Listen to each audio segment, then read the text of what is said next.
In the early days of the COVID pandemic, life was chaotic.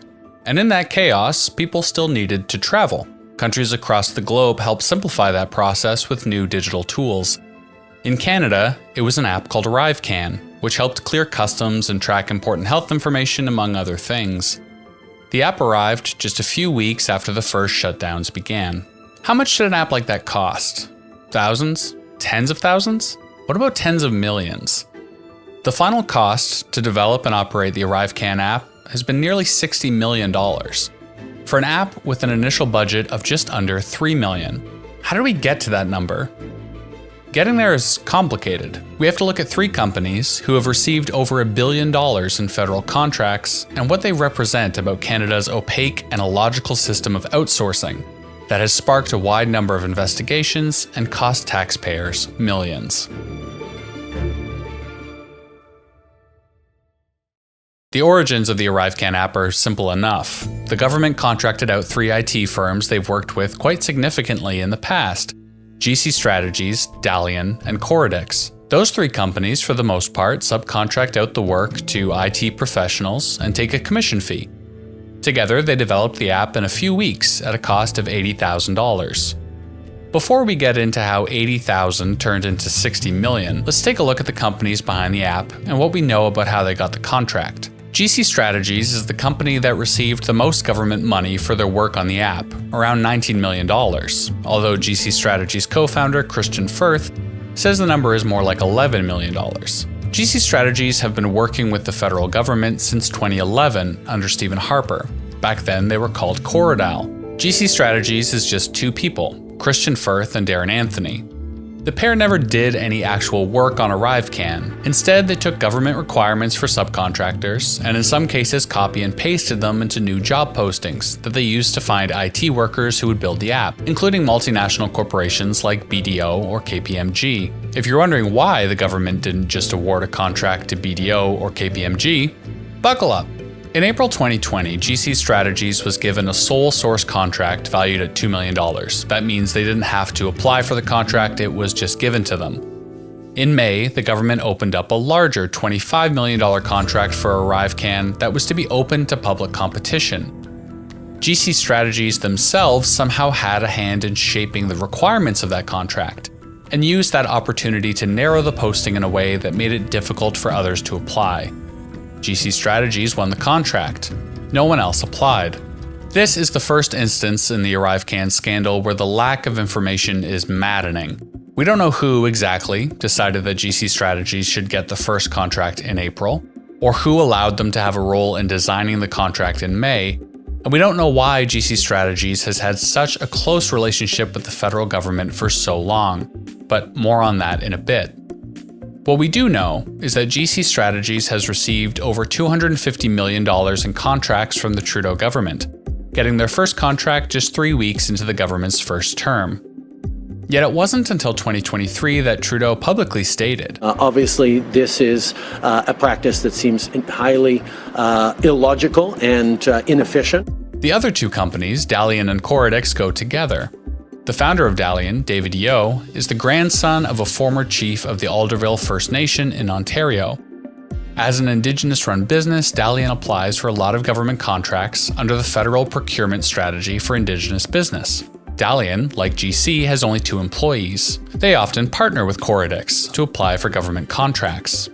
Together, the two companies, either individually or in joint ventures, have received over $914 million in government contracts since 2011. This type of arrangement, an Indigenous-led business partnering with a non-Indigenous-led business, can often be used as a sort of Trojan horse, allowing businesses to gain access to contracts that were set aside for Indigenous businesses. There's no explicit evidence of that happening here as of yet, but it's worth noting.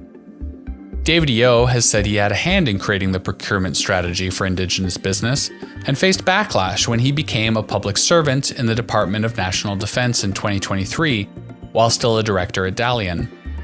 Dalian was awarded a contract from that department in September 2023.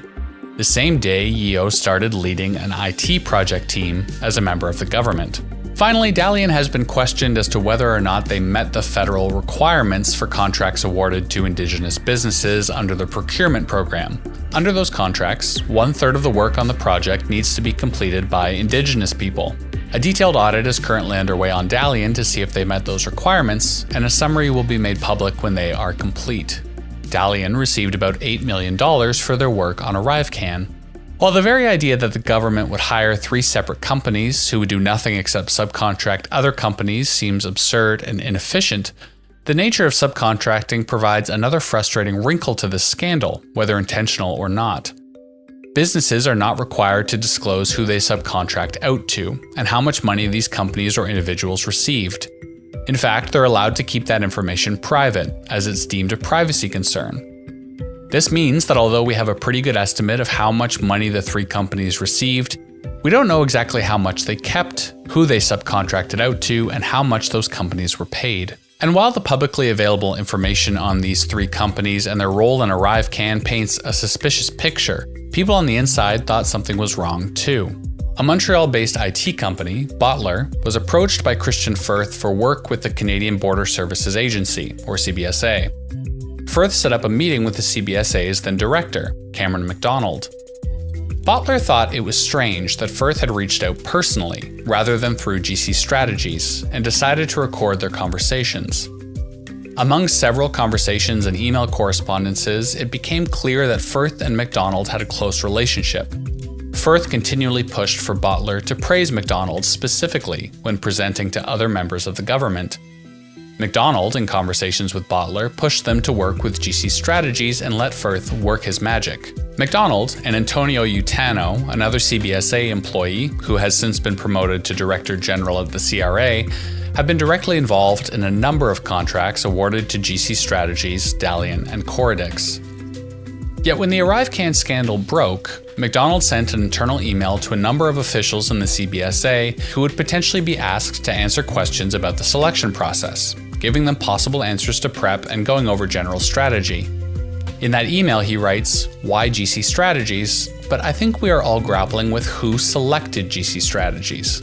The answer most likely is that McDonald and Utano, who had close and ongoing relationships with GC Strategies and Christian Firth, made that decision.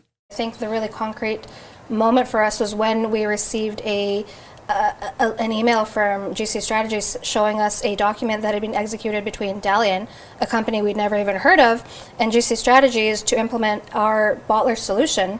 And Bottler wasn't even named on it. It was just myself and Amir that had been named personally as consultants. And at that point, it was just red flags going off all over the place. The contract, the way that it was executed, was a contract between the CBSA and Dalian and Coradix. And then they subcontracted the work to GC Strategies, who then subcontracted the work to us personally and not our company. Firth went on to say that the CBSA was angry because the cost of the project had risen to nearly $500,000, since GC Strategies was asking 15% and Dalian was taking 20%, in addition to the money paid to Bottler. Firth implied that the costs had gotten too high, and the CBSA was ready to pull the contract. In order to secure the contract for Bottler, Firth would waive his 15% fee in exchange for Bottler paying him later, out of money that would come from future potential government contracts. We were still facing misconduct, and I submitted a second report. And in direct response to that second report, we were terminated. We faced immediate reprisal. The contract was canceled. We had done all the work, but we weren't paid for the work that we did. So it was an immediate kind of shut down for coming forward with that misconduct. The CBSA asked us to hand over the evidence to Coradix, and then GC Strategies contacted us and told us that, I learned that the CBSA is asking you to hand over all the evidence to GC Strategies, and then GC Strategies will hand over the evidence to Coradix, and then Coradix will hand over the evidence to the CBSA, which we said, no, we will not do that. Dalian and Coradix forged sections of the 2 Bottler founders' resumes, changing a 2-month internship into years of work experience, and inventing a fictional company that Amir had worked at in order to secure contracts and charge higher day rates. The CBSA has since provided evidence that Firth gave gifts and hospitality to Utaro and McDonald.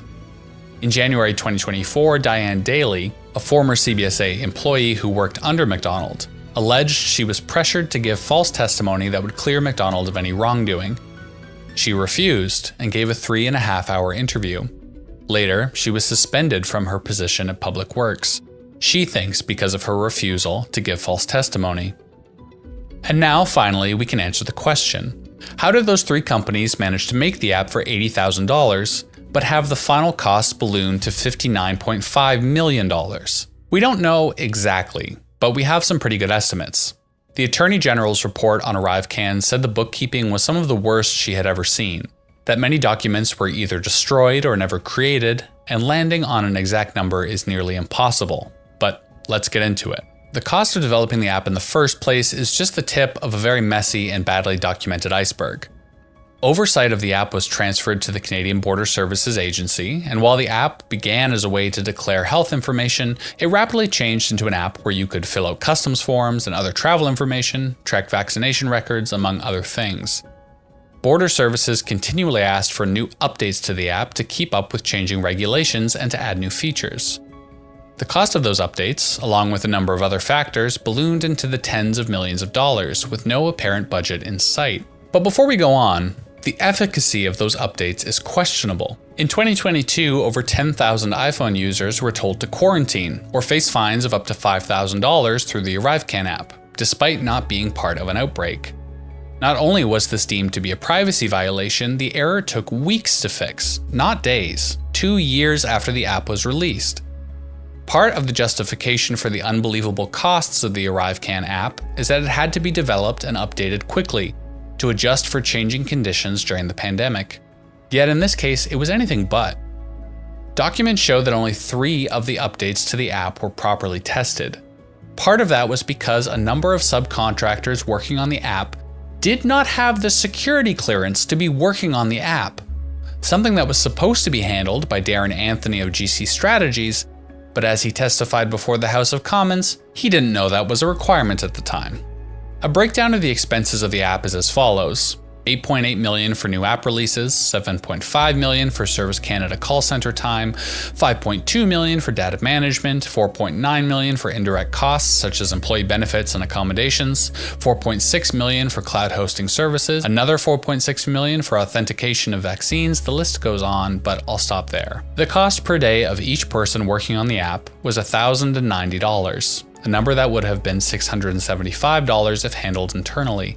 Now, I can't say for sure how much ArriveCan would have cost, although the initial budget was under $3 million. And it bears mentioning how complicated an app like this is. Anything that needs to securely connect with the government and people's private information, as well as all of the other rapidly changing rules, regulations, and health information it tracks, there's a lot going on. But $59.5 million, which may not even be the real number because of horrendous record keeping, is either complete and utter incompetence, corruption, or both.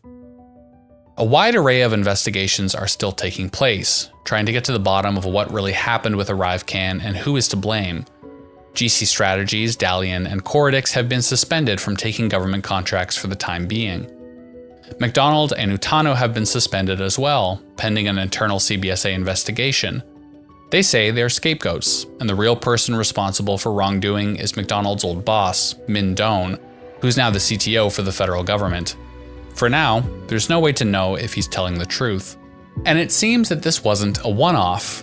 In September of 2024, a former government employee pled guilty to awarding 72 sole source contracts to a business he owned while he was in office.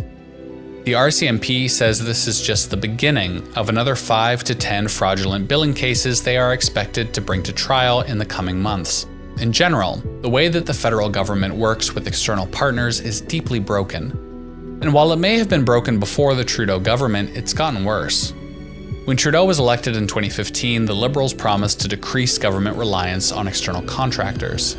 Yet federal spending on external contractors went up almost 42% between 2015 and 2021. Even after ArriveCan, external spending keeps climbing, from $17.5 billion in 2021-22 to $21.6 billion in 2023.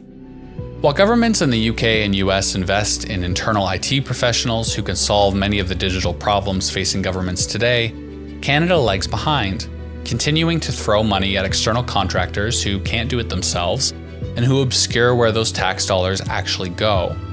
This is, in Trudeau's own words. Illogical and inefficient. But even as the pieces of the ArriveCan scandal continue to fall into place, that system doesn't seem set to change. Which leaves me to wonder how many government officials and their friends are benefiting. Unraveling the answer to that may mean that ArriveCan was just the beginning.